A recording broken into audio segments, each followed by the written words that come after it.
Um, there we go. This meeting is being recorded. All right. Well, that is okay. Well, that's I know you've told me lots of interesting things about working at Whole Foods, and I think that is a really interesting. What is it? A confession or fertile ground for stand-up comedy stories, maybe. Yes. But thank you, Rebecca. I'm glad that I'm not alone in feeling the retail pain. 9 years cumulatively, not at Whole Foods, at different retail companies over the course of my life. I spent 9 years of my life wasted. Anyways. But you were building up to this. Who knew?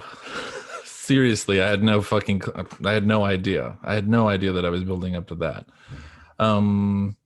So I'm curious, since we, as a class, don't necessarily know the origins of this, we've had some exposure throughout the week through the PDF, which you made free on your website, which is, I think, an interesting aspect that we can talk about a little bit later. But can you tell us a little bit about how Primal Sight came about, where it came from, and why you were compelled to do this? Yeah, can I share my screen? Sure. I'm going to be... Oh, wait a minute. Actually, before I do that, let's just make sure. Yep. Oh, this is fine. These are all non-threatening things for you all to see. That's all fine. Okay, here we go. Screen share.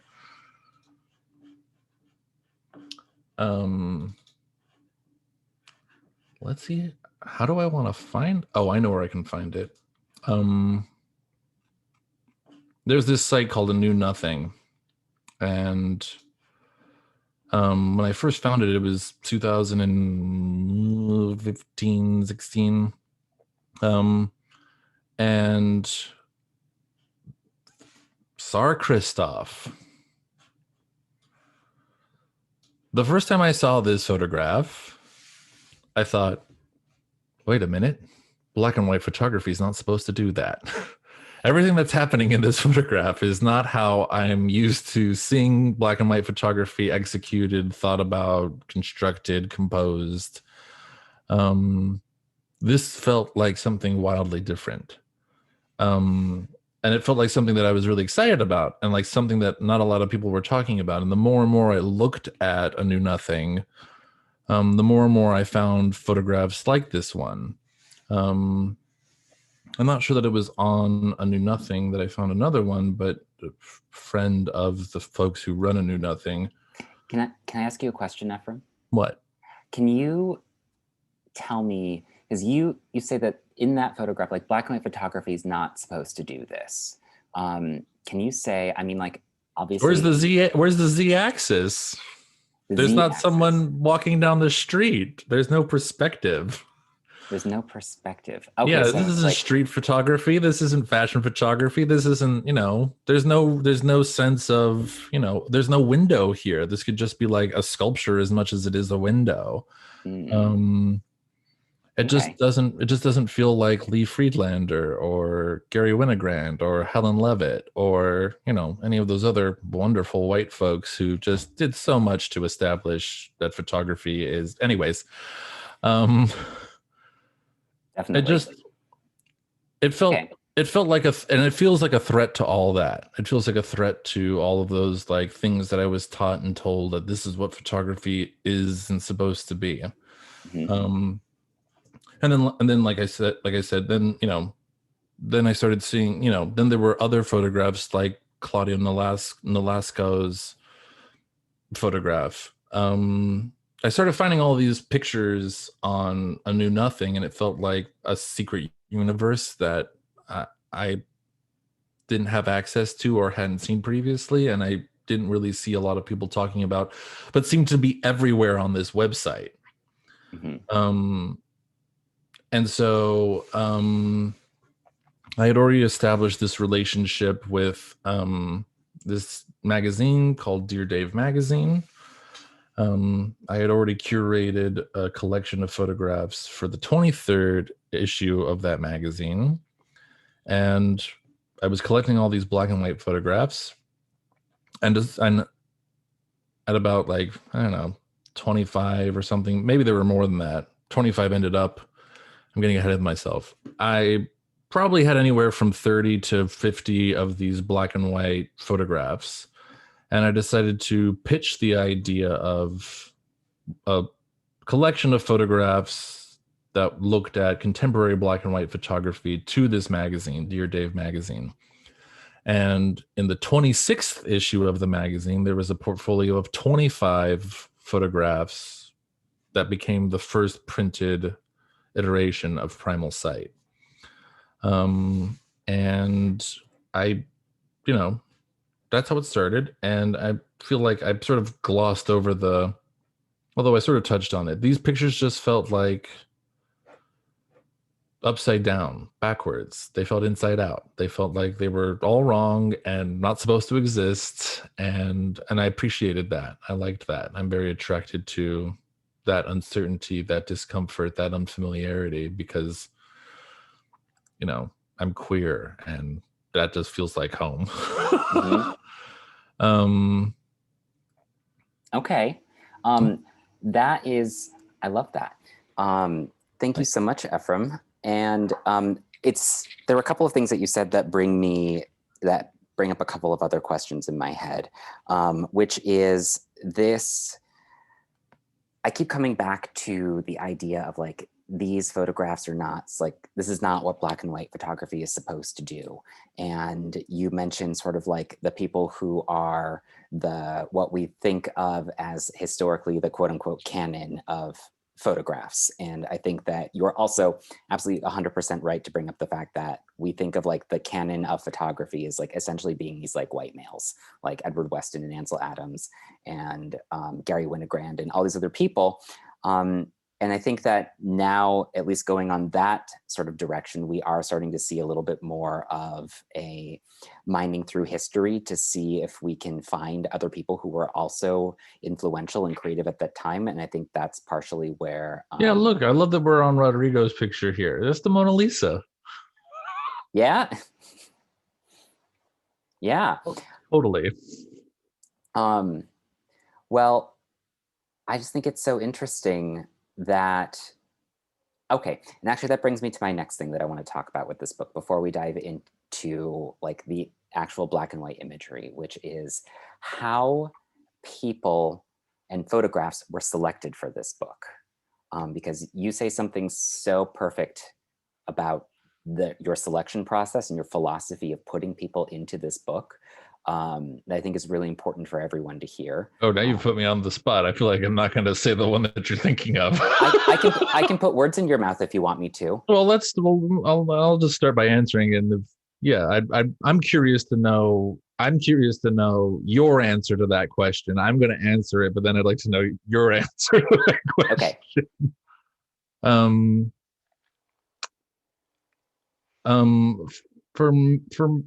Well, it's a multitude of things, right? All those things that I sort of verbalized about that Tsar Christoph photograph of the hands is certainly a part of it. I really like pictures that make me uncertain, and I feel like I have to do a little bit more research, whether that be about the artist who made them or more of the work that they make.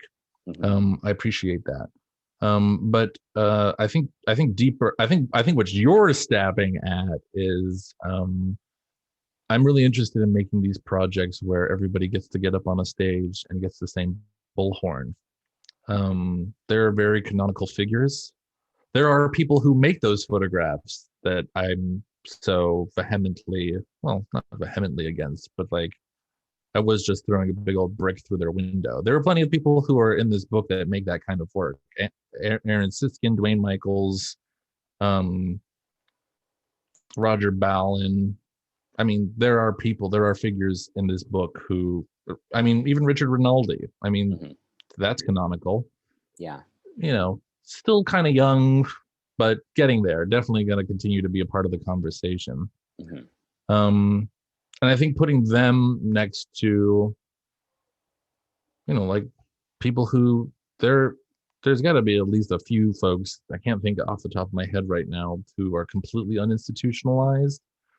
But I think putting people at all different levels in their careers and histories and from a multitude of diverse backgrounds and lived experiences, um, I'm interested in how bringing all of that to the same playing field um, allows for these conversations about, yes, we have different ideas, and yes, we're different people, but if we move together, what can we accomplish? Mm-hmm. Is that the answer then? Yes, and that was the answer that I was always really sort of interested in, was this idea that we're not going to make this book, or we. I like using the we pronoun. Yeah, no, it is us. It is us. It was just my idea. I'll take ownership of that, but I didn't make any of these pictures. Well, you made the book and you put them all together, and yes. That is your method of approaching how to put the images together, to me, I think is really integral in how all of the images were put together, specifically because you did intentionally sort of like level that playing field. It's like, I'm going to put people who are like, a mom with kids at home in the same book as like Dwayne Michaels and Roger Ballin. And so you sort of like taken this hierarchy and just sort of brought it right back down. I love that I love that you know that. I feel like you know exactly the two do you know exactly the two women who you're talking about there? There's exactly that twice in the book. Yeah. anyways. Are the images paired next to each other? No. Christine, Joy Emack, and then Giandra, I want to say. Mm-hmm. Sorry, 146 artists. It's a lot. It's a lot to memorize. I do apologize for that. I'm pretty good almost with everyone. Yeah, I don't know. They're in I just found that very charming. I'm sorry, I'm taking us off of the track here, but I just found it very charming that you like hit the nail right on the head. Yeah. No, well, I think that that's very interesting too, because I also think that that's part of the conceptual strength of this book, which is also sort of like looking at photography in like 2020 and 2021, like what is it now and what is happening now. And one of the reasons that I'm so grateful that you were able to come and talk to us today, and I wanted to ask you about, is because today we're specifically looking at like black and white images in Photoshop and how we're going to manipulate color photos into black and white images. Oh. But the thing that interests me about this, and that interests me about this book and all the photographs that are in this, is that black and white photography is now a choice rather than the only option that's available. And Mm-hmm. so and I would actually I want to ask you this question, but I also kind of want to open this up to the whole class and see what you think about this, or like get your ideas about this too. And that is, now that photography is no longer the only option that we have available to make, or black and white is the only method that we have available to make images, why do we then choose it? Why is it important? And what does it do? So I know those are kind of like 35,000-foot questions, but no, I think they're very important questions that it's been such a wonderful joy to ask other people, because I'm in a very privileged position where I get to work with people who entrust their work to me. Mm-hmm. And I can have all my feelings and opinions about the answers to that question that I want, but I'm not actually making the work. Right. And there's like a lot of privilege in that. So I'd like to start by saying that. Like, Mm-hmm. I think that these are personal journeys, and these are personal choices that artists get to make to help them realize what it is they're trying to say about the world or share about themselves, or et cetera, et cetera. Mm-hmm. My attraction to black and white photography, I'm going to quote myself from my openings from my essay. Probably not very perfectly, but everything's, to most of us who are able to see color, and perceive the world in a way that a large amount of the population experience the world. Mm-hmm. Color is trapped in the literal, and I think that black and white is a really wonderful way to very easily make us question, why is it that we think we perceive the way that we perceive reality? Why do we think that we're so confident about the world when that's just our perspective? I think really one of my favorite pieces of art ever made, for all the wrong, well, not the wrong reasons, um, is Marcel Duchamp's The Bicycle Wheel with a Stool. Mm-hmm.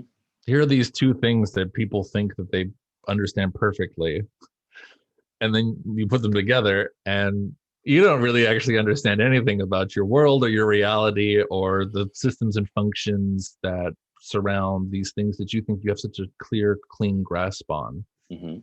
And I'm going to laugh at you, is really what that sculpture says to me. I love standing behind that. It used to be a moment in a place where you could stand behind it and you could like watch people looking at it.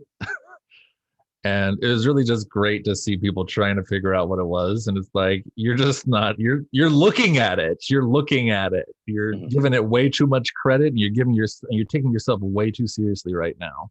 And I've gotten a little off the rails here, but I believe that black and white photography, it provides an opportunity to figure out what the world is and how the world is made up, and maybe those colors have deeper meaning or value that yeah, what am I trying to say with that?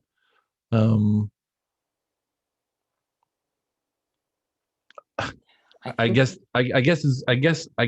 what I really want to say is, and what I was trying to get at there, and I was missing it horribly. uh I was just talking about this with somebody else. I have synesthesia, which is a syndrome where the sensations of certain senses trigger the sensations of others. And when I look at black and white photography, I feel like it allows me the opportunity and the agency to, Emily. Yes, awesome. Me too. We should talk about that later. We should talk about synesthesia a little bit later. Black and white photography allows me the agency to not feel like such a weird, unexplainable, hallucinatory freak. Because there aren't such clear answers in black and white photography. Black and white photography is like a bunch of like poses a question. It doesn't really pose a lot of answers. I mean, but the photograph is of can pose answers. But it in and of itself feels like a question.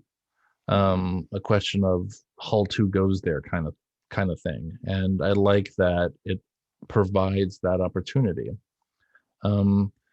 Also, I'm going to quote Adam Pape, who's one of the photographers in this book and who I've heard talk about why he likes black and white photography, or one of the reasons.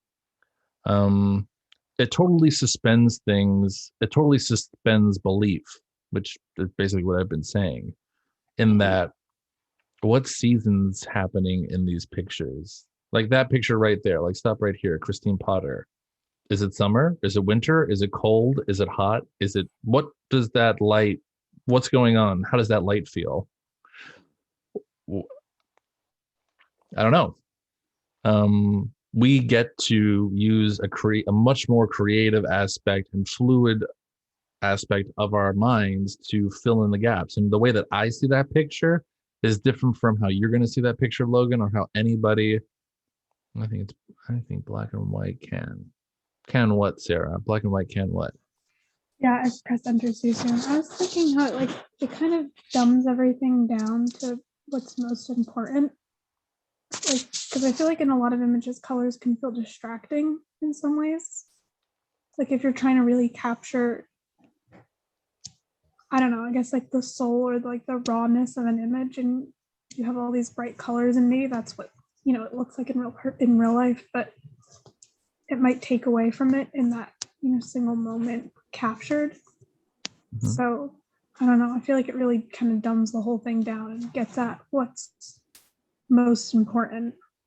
I love, thank you for sharing that. And something that really resonates with me about what you just said is I love starting simply when I look at art, because I feel like when you start, I feel like I can look at any piece of art and at least figure out something about it by literally just saying what's there. The most, as I like to lovingly refer to it as the 10 stupid words. What I really mean by stupid is just the most simple, basic, and it could be anything. It could be, they're in a forest, they're wearing clothes, it's this, it's that. And I start to either write down those 10 words or I think about those 10 words. And the more that I think about those 10 words, I start to recognize that there are like real interesting relationships between those words that make me think about other things that are outside of the photograph. Suddenly metaphors start happening, and I'm assigning also not just myself, but other things that happen in the world to the work just based off of those 10 words. And so I really love that you talk about the simplicity that black and white provides, because that's where all the exciting potential for complicated reading and thinking comes in. But it's up to then it becomes an invitation to the person who's looking at it, right? So suddenly this is like participatory. This isn't just about what was the artist's original intention. That's great, but I think it's really awesome when you can welcome other folks into your world. So thanks for that. That really resonates with me also. Rebecca.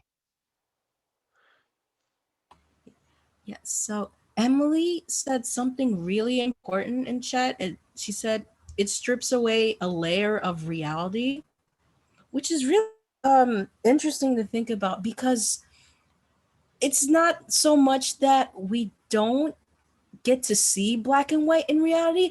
It's just that our eyes put in the color before we, too quick for us to actually interpret the black and white. So when we're seeing black and white photography, it's sort of like returning us to what we can see for the first time, because when, just from how we work, we interpret what white and black first, but then reality gets in the way of that, so you don't get to see the actual undertones and highlights of it. I feel like what you're saying is black and white photography is quite primal. Not to toot my own horn there, but that's interesting to me, and I'm really grateful. Thank you for sharing that. Thank you for also sharing that. Yeah, I just completely, no comments. I just completely agree with you on that. And I'm grateful that in this exact moment, I'm just grateful that I'm not the only one who sees that, because I think it's really easy for us to get really locked into these things that we work on and think that oh God, I'm just off. No one's going to get it. And I think that that's also what this book is about. This book is about the collective understandings that we can come to as we try to interpret the world and how we think about the world. Yeah. Well, I think it's super interesting. And Rebecca, that was a really good observation too. And I think that also sort of starts to, I think it's a different way of looking at how the idea of primal sight can come about. But that sort of leads me to some questions that other people in this class had. And I wanted to particularly— Can I make a request? Oh, sure. Could we go back to gallery view? Can I do that on? I mean, just stop sharing. Primal sight is great. It's fabulous. I love that you're showing it off. It's the best thing in the whole entire world. But I don't know why I'm sharing this, but I actually really appreciate this is the most emotive class that I've ever lectured.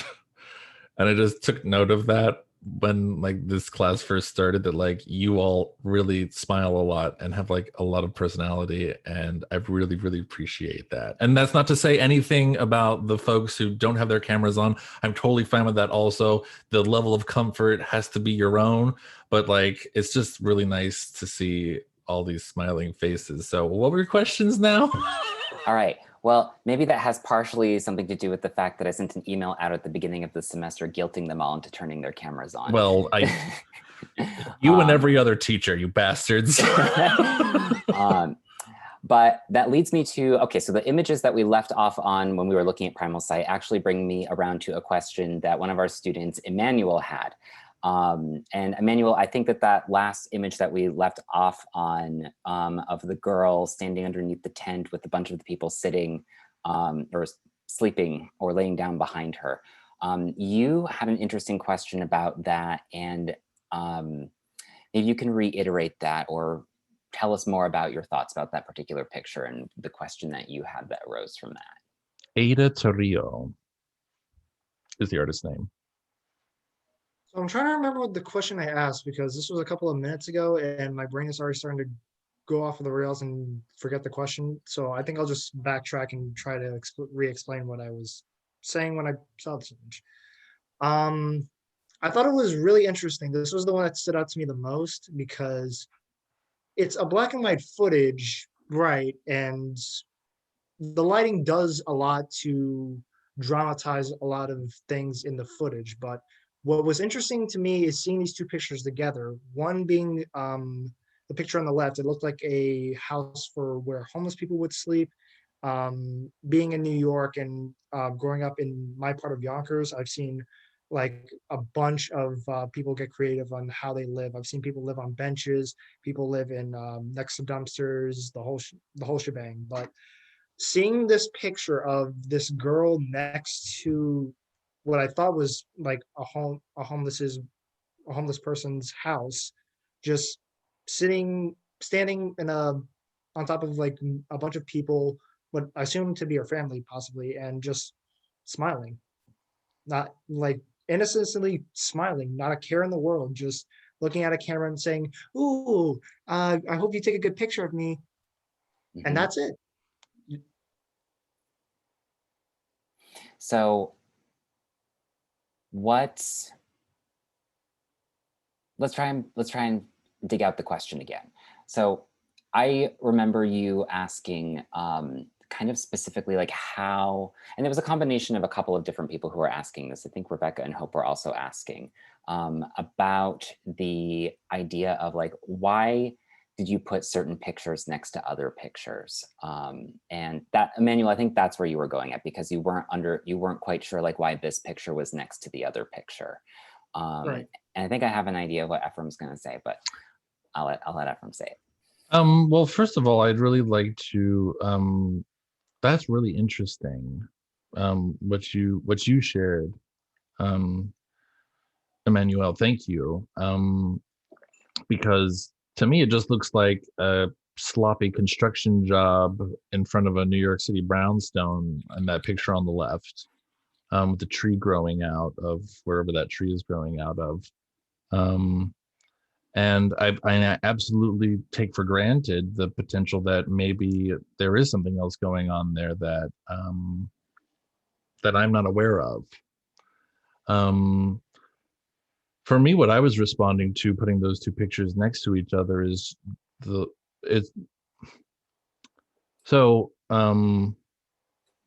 would say that choice epitomizes a much more like just visual relationship between pictures. Like the tarp in the left picture really sort of looks like the tarp behind the young girl in the picture on the right.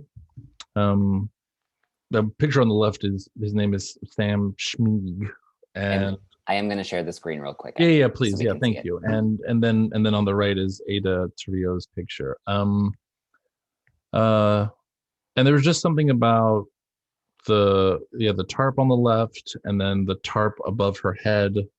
And there's just a quality of the flash also that just feels like the tree starts feeling like the reflectiveness of her dress, and the way that like like the legs are all lined up, sort of like the legs of the fence there. Yeah,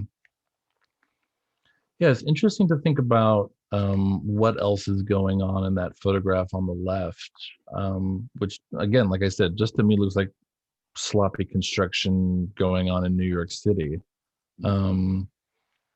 But it's also interesting how, again, like I said, I really welcome those interpretations that other people might have, because that means that,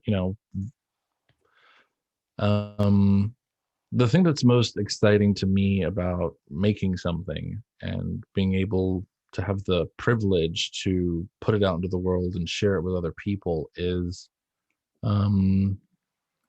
it's not mine anymore. It doesn't need to continue to be mine. And the only way for me to better understand the thing that I made is to let it go and have its own adventure, so to speak, and to let it go and be interpreted by other people. And if those messages come back to me, I'm really grateful for that. And I'm very privileged and lucky to be able to engage with other people's interpretation of the thing that I made, because that's how I get to another level. That's how artists get to another level of understanding their work. We can hold on to our work as much as we want. It's not going to help us further conversations or understandings, or it's not going to make us be more with our work. We're already at the ultimate level. Like this is one of my paintings. As long as I hold on to it, I'm not going to understand it anymore. I'm already at the most achievable level of understanding because it's still here. I think if I really want to learn something else from it, I should let it go. And so that's why I'm really grateful for you for sharing that. Yeah. Your explanation of this photo reminds me of something. I think it's what something a professor said. He was how long ago was this? He was sharing with us a project he recently completed, and there was this one photo he took he thought wasn't that well photographed. It was this picture of just the staircase with the wire going down it, and he was surprised when he got feedback from it, with people curious about where does the wire go to, what's the meaning behind this picture. And I don't know, your response sounded so much similar to his. It's very, I don't know, it makes me think a lot. About what? I don't know, just the similarities in how some artists think, because at the end of the day, we all just want to create something that we like, because it's not either it doesn't exist, or we want to create something to please somebody else for entertainment or otherwise. Because my interpretation of how I see art is that I want to create something that either doesn't exist yet, or I see something that has potential and I want to expand upon it. And through that, I want to be able to make art that looks good, like kind of aesthetically pleasing.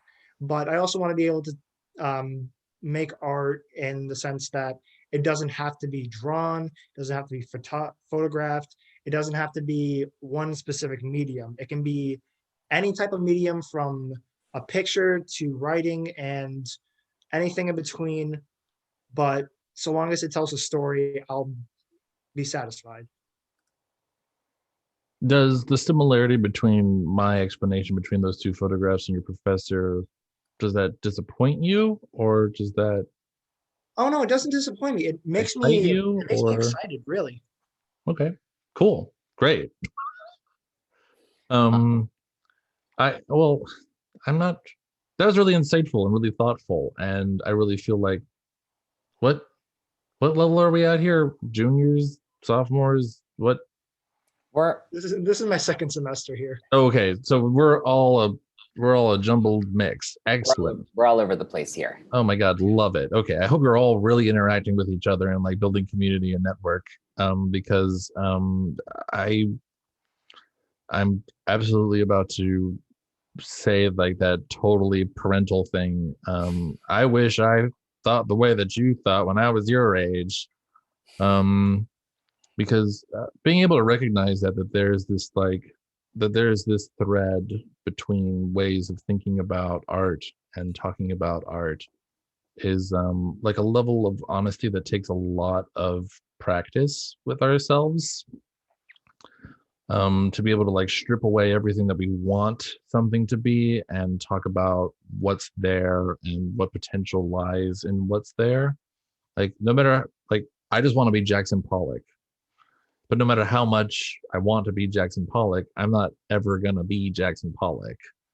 And I think that that's tied into like what we're talking about, right? That we, as people who want to make art and make things that say something about ourselves or the people who we love or people who we don't know, it's really difficult to allow ourselves the freedom to not pressure ourselves into making our art have to be something that it doesn't have to be. Like, we just need to go and make the work and what am I trying to say here? I think that a lot of people over engineer things before they go about making it, and it's like that play and that freedom of like making a mess and being unsure is really important to making work and figuring it out afterwards, like engineering what it is and what you've captured and what you've made. I think it's okay to go into things with a plan and an idea, but to not get too like hung up on those things, because like the freedom comes later when you're working it and figuring out how you want to present it, or what pictures you want to put next to each other, or how you just want the work to exist. Right. And there are all these layers to it. There are all these layers that happen after that. It's not just, hitting the shutter and making the photograph. I've gone way off the rails here. Help someone bring me back. No, it's fine. It's fine. This is all great. I think that all that stuff is really important, and having that lesson with yourself and understanding what it's like, the construction, like you said, it's great because we all are on our own journey to understanding how art is and how art is made. For me, my lesson this is going to sound like I learned the hard way about art, but the lesson I learned coming out of high school, going into college, was there is no such thing as originality in art. There is not an original piece in the world, because here's the thing.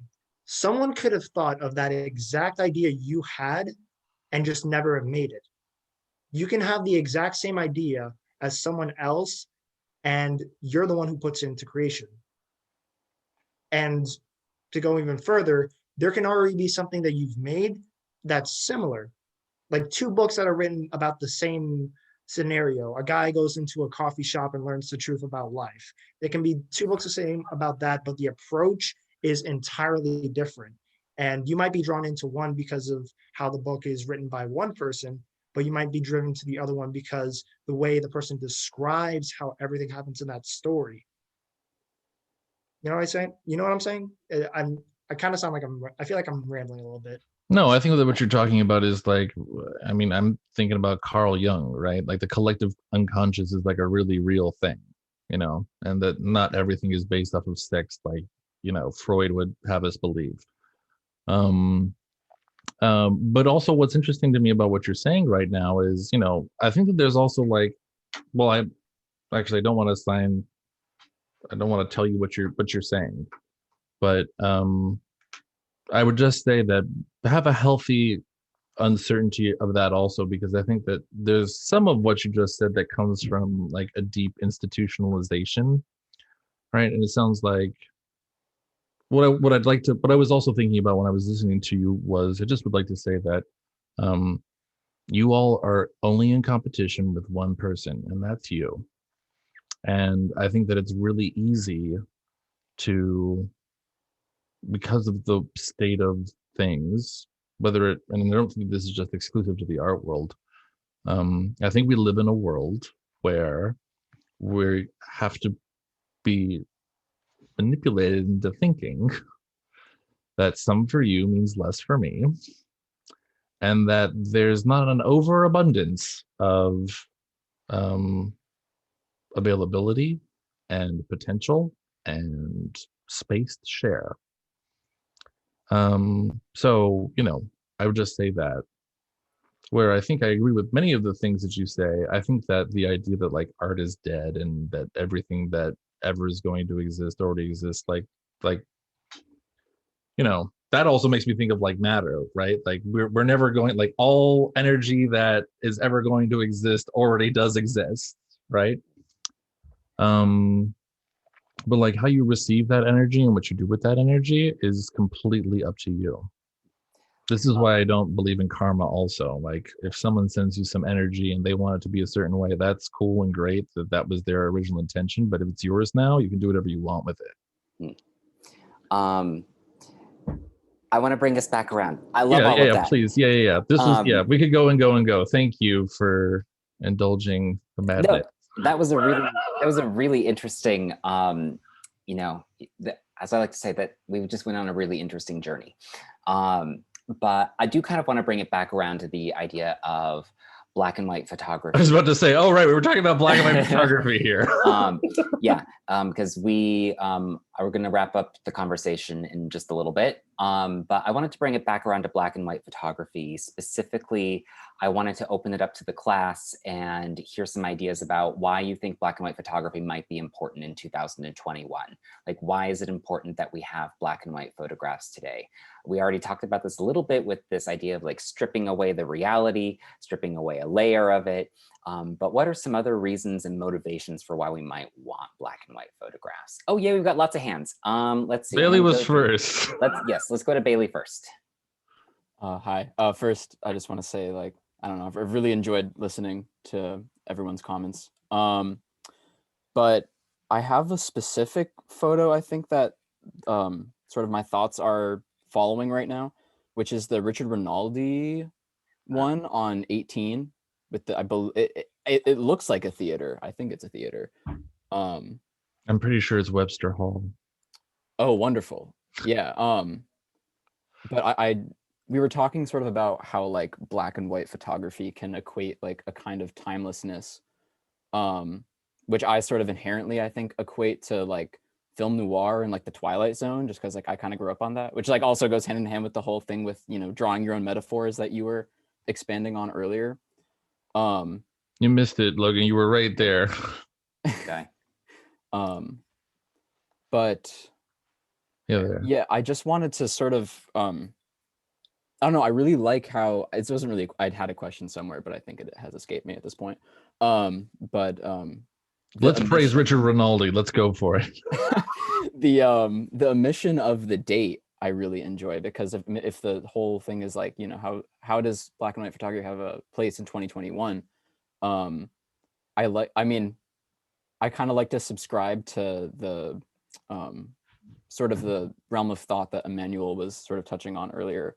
And I don't think it's a bad thing if you contemplate the fact that sort of, everything may have been done or like, may not have been done. I don't think that's inherently bad. But I think sort of when you are able to like remove time from certain things, it's able to like exist across like all dimensions almost, because it doesn't restrict itself to sort of like a timeline, which is like an idea. So like I can look at this and be like, oh yeah, like COVID, like no one's in the theaters, it's empty, everyone's gone home and stuff, like no one's going to come back. But like that definition can like change so drastically in like the next like 2 decades, or like, next year maybe too. Shoot, where is it? I'm like grabbing at a strand here, but I can't find it. Yeah, that's all right. I also just wanted to say just one more thing on this, and I don't want to dwell too much on it, but like all of those old, mostly men undoubtedly, who are like, art's dead, blah, blah, blah, blah, blah. There are people selling farts now as art. And I feel like every single one of those people who thought that art was dead, they must feel so dumb right now. Thank you, Bailey. I appreciate that. And I think that's really, yeah. So sometimes it's simple little gestures that can really sort of have a long-lasting, open effect. And I was really skeptical of Richard's, not the picture, but when he said that it was purposefully not dated, I was like, girl, come on, are you serious right now? And I kind of like the mythology that's created, that we can create around the things that we make, right? And the freedoms that those mythologies allow for us. Rebecca, I think that your hand went up next. Thank you, Bailey. Yeah, I kind of lost track of where I was too, but I wanted to say that for we're talking about black and white photography, right? Yes. Yeah. So one of the main things that I think black and white photography is easier to establish with is tone and depth, because when you have color, it might distract you from what you really need to pay attention to in the image, even if the image is centered itself. But when you have black and white photography, you can set the mood, you can set how serious it is, or how creepy it is, or how dated something could look, even if it's like very recent. But you still have all of those things in place when you're establishing a black and white photo. And even though it's more of a choice now than it was back then for people who were forced to use it, I think it still really does have a place here, and it does have its uses. I think it's super interesting, Rebecca. One of the things that, at least what you're talking about, makes me think of is this word that keeps coming up for me, and it's the word timeless. And at first I thought that maybe that would be a good word to describe like black and white photographs, but I don't actually think that black and white photographs are necessarily timeless.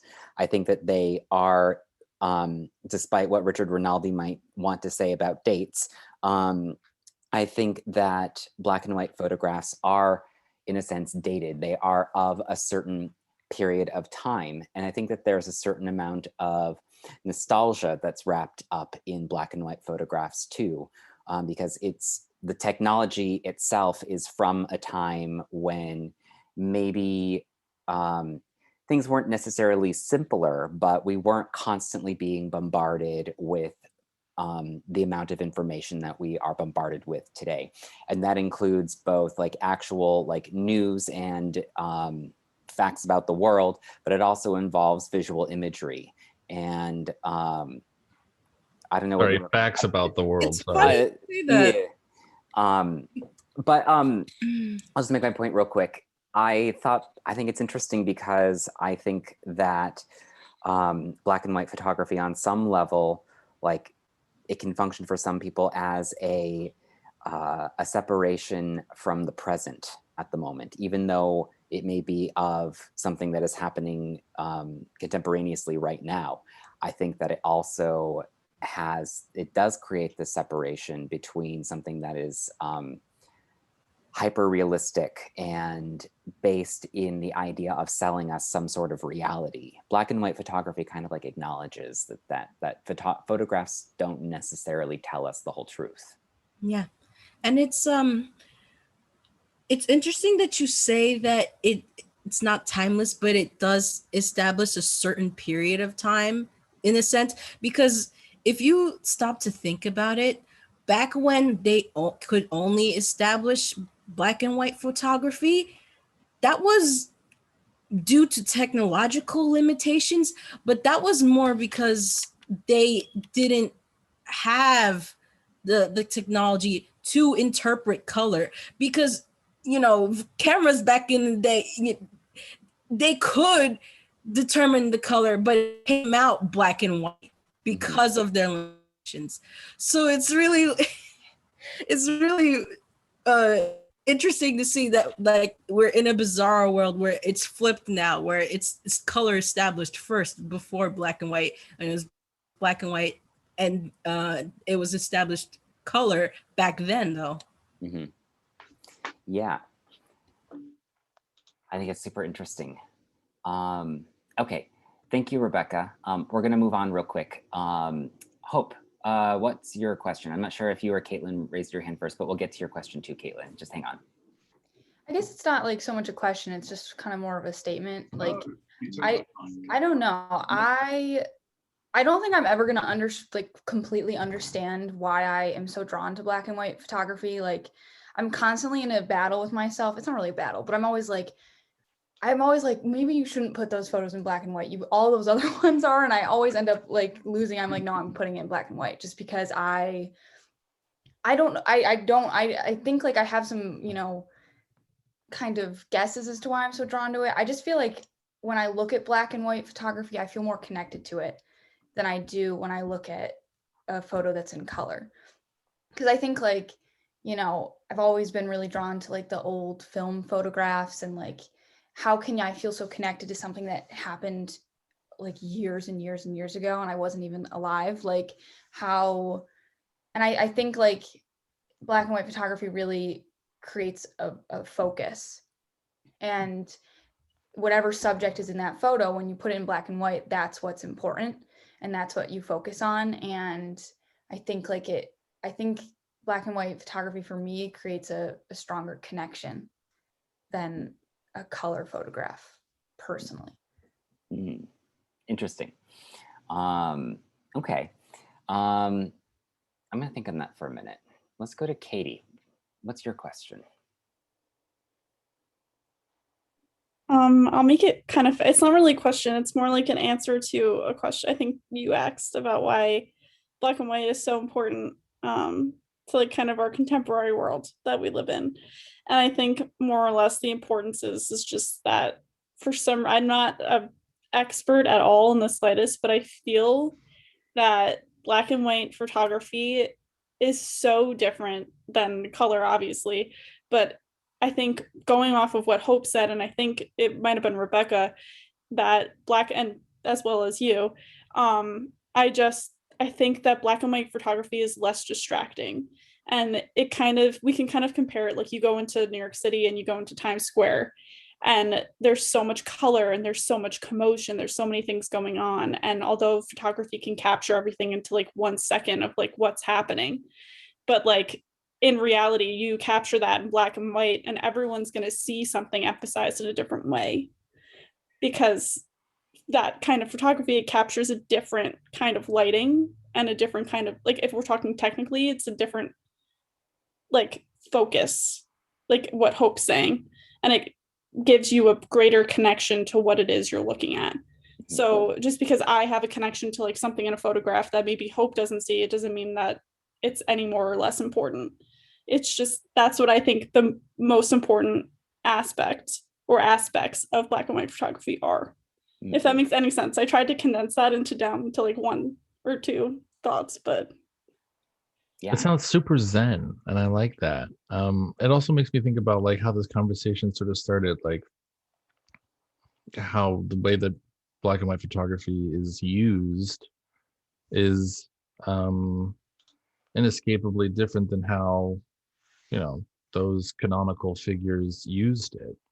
And I don't think that those canonical figures necessarily were able to think about or talk about black and white photography the way that like Katie just did, or the way that Hope did, or the way that we have been, because it wasn't about there being some sort of deeper sense of something. It was just like there's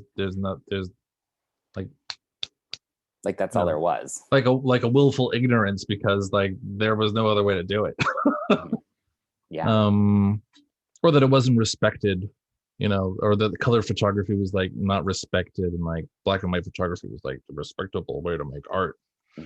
Well, that's super interesting too, because even when color photography did come along, I mean, there were color processes that were being developed even at the same time that not long after black and white was developed, like what are the Lumiere brothers created some of the very first color photographs, which used potato starch dyes.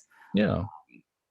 But we didn't really see color photography coming into its own until, again, another sort of like canonical photographer, William Eggleston, and Joel Meyerowitz started using color photography. And it's interesting that like there was such a resistance to black and white photography, or before there was color photography, it was just photography's barrier to being considered an art. And then even when it was started to be considered as an art and be accepted, then when a change to it happened, like here's the invention of color photography, the medium itself kind of turned around and said, oh no, that's actually not art photography. Like it's too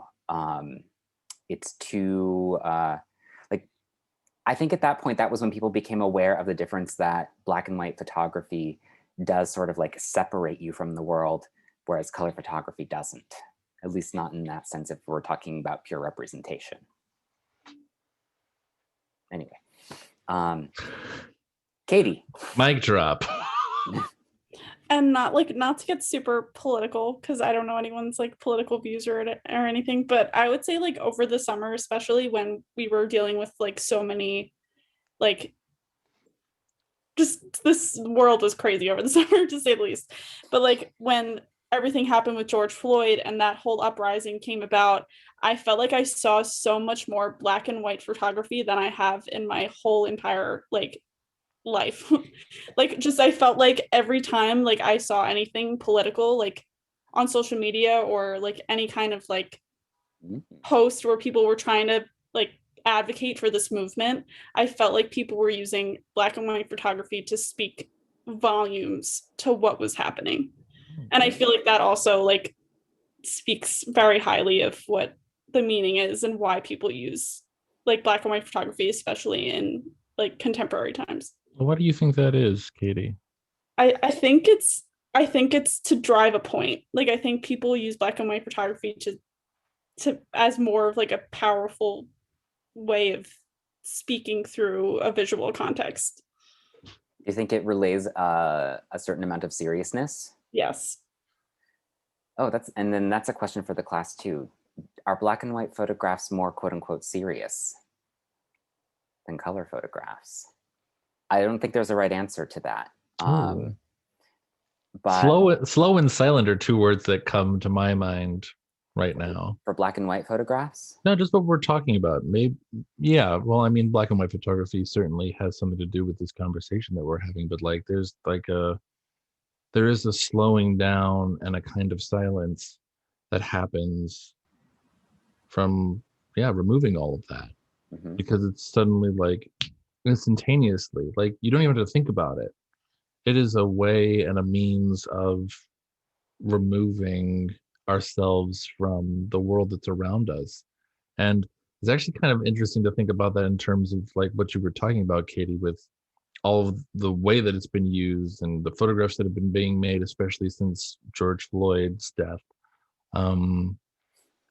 Like, how is that being, and this is a much bigger question, but like, how are those realities about like the significance and the power that black and white photography has to do that, to suddenly everything becomes very focused and silent and about the details and how we're interpreting the details, like who holds power there, right? And how are those realities about the medium being used and manipulated? And again, like we don't necessarily need to go down that rabbit hole, but like that's a part of this conversation also, which is really important and significant. Hope. I don't believe like there's a right answer to that, to this question. But I think like kind of how I think about it, I personally believe that a black and white photograph is going to be more serious than a photograph that's in color. And I do think a black and white photograph can be funny or it can be playful, but I don't think it's going to be as funny or as playful as it could be in color. Like I worked on a series for this class, like it was the one before the one that's due today, and I photographed a skeleton all around Buffalo where I live, and it, and it started with the serious intent, but then it just kind of was amusing to me. Like, this was ridiculous. I'm lugging a Halloween decoration all around and like taking, like, it felt funny to me, but I think I ended up putting the photos in black and white, and I think it ended up getting a more serious, tone, at least for me. Like, I don't know how other people interpreted it, but like, it started something that could be funny, but it turned serious-ish because it was in black and white. So I do think it depends, but I think like a black and white photo is going to be more serious, even if it is playful at the same time. I don't mean to be a wise ass, but and in your own time, and we don't have to talk about it now, but I'm happy to share that link that I just put in the chat. What were you going to say, Logan? Sorry. I think it's interesting. I'll make my point, and then we'll get to Rebecca, and then we'll have to wrap up. But talking about, actually, no, it's completely left my mind. Anyway, so get to Rebecca. I think it also is open to interpretation with if black and whites can be as funny as color. But I think the thing with black and white is that this is just my personal experience, but when I look at black and white photo, you have more time, or rather you spend more time being introspective about black and white, because when it's color, you can see everything in the photo that's established, or like in the most general sense that most people's photos have the themes easily established, even if there's like Photoshop to like fade it or obscure it. But when you use black and white, first thing you do is you have to take time determining what it is. And then the second thing you do is you form the shapes of what's supposed to be there in your head. You know how like if a contour line is missing, our brains immediately like fill the gaps in our head. We spend that time doing the same thing for black and white photos if there are themes in there that are not easily established. So you put more time and thought into them in turn, which makes them maybe not more serious, but you do put more serious thought into it. That is a really good point, Rebecca.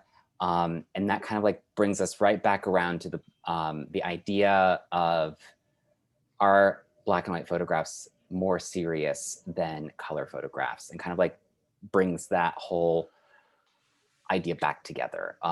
The point that I was trying to make, maybe at least with black and white photography, when I say serious, I don't necessarily mean, are they humorous or are they comical, or are they serious? I mean, like, do people take them more seriously as either legitimate photographs, or like as art photographs, or as, photographs of something that they're representing?